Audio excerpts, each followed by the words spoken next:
अगर आपको कल सुबह आपके फोन पर कॉल आए और सामने से आवाज आए, मैं सीबीआई से बोल रहा हूँ, आपका आधार नंबर मनी लॉन्ड्रिंग में यूज हुआ है, आपका नाम ड्रग्स पार्सल केस में आ गया है, अभी वीडियो कॉल ज्वाइन कीजिए, आप डिजिटल अरेस्ट पे, तो आप क्या करेंगे? सच बताऊं, फर्स्ट मोमेंट में 90% लोग डर जाते हैं। एजुकेटेड लोग, बिजनेसमैन, डॉक्टर्स, रिटायर्ड ऑफिसर्स, सब, क्योंकि स्कैनर आपको पैसे से नहीं डर से लूटता है। नमस्कार, मैं हूं एडवोकेट आशीष ऋषि, नॉर्थ वेस्ट लीगल कंसल्टेंट्स के साथ। आज मैं आपको डिटेल में समझाऊंगा डिजिटल अरेस्ट स्कैम होता क्या है, कैसे ऑपरेट करता है, कानून क्या कहता है, और अगर आप फंस गए हो तो क्या करें। सबसे पहले सबसे इम्पोर्टेंट बात, इंडिया के किसी भी कानून में डिजिटल अरेस्ट नाम की कोई चीज एग्जिस्ट ही नहीं करती। मैं रिस्पॉन्सिबल तरीके से बोल रहा हूँ। भारतीय नागरिक सुरक्षा संहिता 2023 BNSS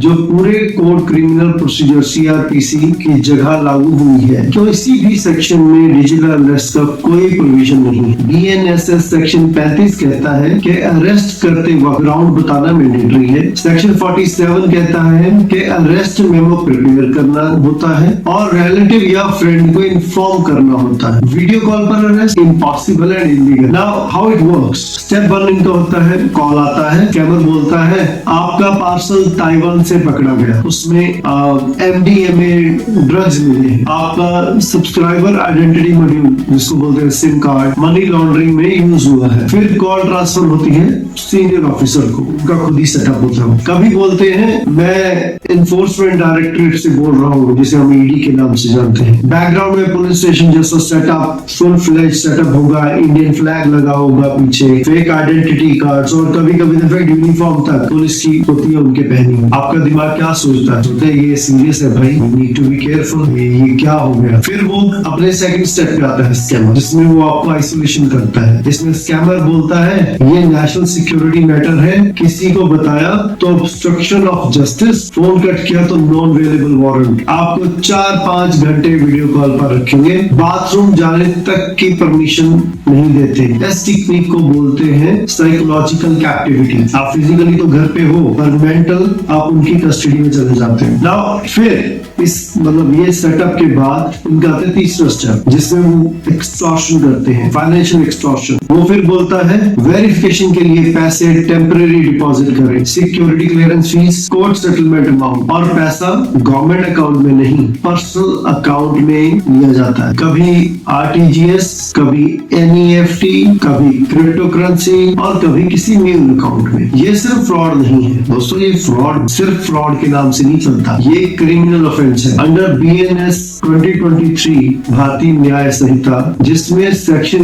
316 है cheating, 318 cheating by personation, 319 public servant बनकर किसी इंपर्सनेशन करना, 336 forgery of purpose of cheating, और 340 यूजिंग फॉर्ज इलेक्ट्रॉनिक रिकॉर्ड्स और ऑनलाइन इंपर्सनेशन के केसेस में अप्लाई होता है। IT एक्ट 2000 जो है हमारा, उसके under section 66D cheating by personation using computer resources, section 66C identity theft, मतलब जो आपको डरा रहा है वो खुद मल्टीपल क्रिमिनल ऑफेंसेस कर रहा है बैक टू बैक, अगर उससे धाराएं लीगली बनती हैं। अब जानते हैं अरेस्ट की लीगल रियलिटी। अगर पुलिस अरेस्ट करती है, प्रोसीजर इसका बहुत क्लियर है, very clear procedure. Grounds of arrest बताए जाएंगे, अरेस्ट मेमो बनेगा, फैमिली को इन्फॉर्म किया जाएगा, आपको लॉयर का राइट मिलता है। ये सब BNSS के प्रोसीजरल सेफगार्ड के अंदर मैंडेटरी है। कोई भी एजेंसी वीडियो कॉल पर आपको कस्टडी में नहीं ले सकती, गवर्नमेंट कभी पर्सनल अकाउंट में पैसा नहीं मांगती, ये सारा स्कैमिंग का ही पार्ट है। तो इसके आगे चलते हैं।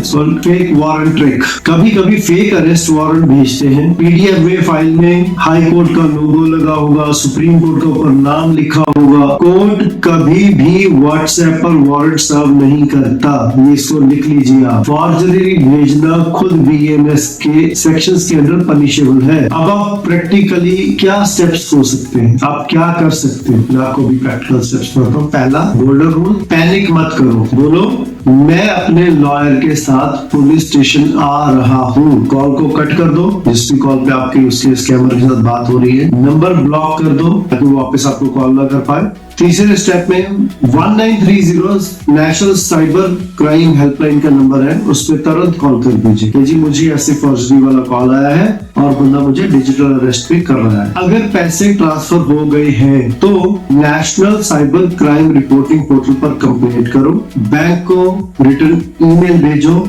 उसमें ट्रांजैक्शन आईडी मेंशन होना चाहिए। टाइमली एक्शन से फ्रीज पॉसिबिलिटी बढ़ जाती है। नाउ एक चीज याद रखिए, डर उनका वेपन है, लॉ आपका शील्ड है। लॉ को मिसयूज करने वाले को कानून ही सजा देता है और जो अपने राइट्स को जानता है उसे डराया नहीं जा सकता। वीडियो शेयर करें, हो सकता है आपका एक शेयर किसी के लाखों का नुकसान होने से बचा। मैं हूँ advocate Ashish Rishi. Stay away from all the scammers, stay aware and stay protected.